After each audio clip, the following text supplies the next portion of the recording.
Президент Украины Володимир Зеленский обратился к народу по поводу мирного плана США.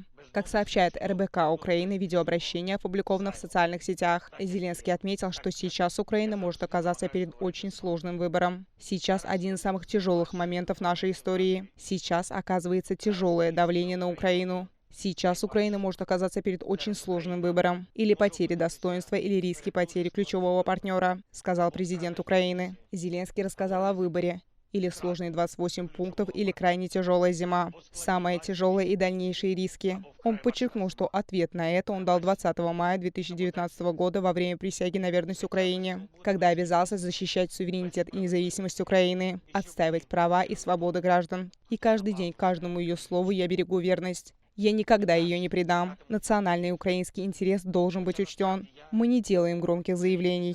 Мы будем спокойно работать с Америкой и всеми партнерами, подчеркнул президент Украины.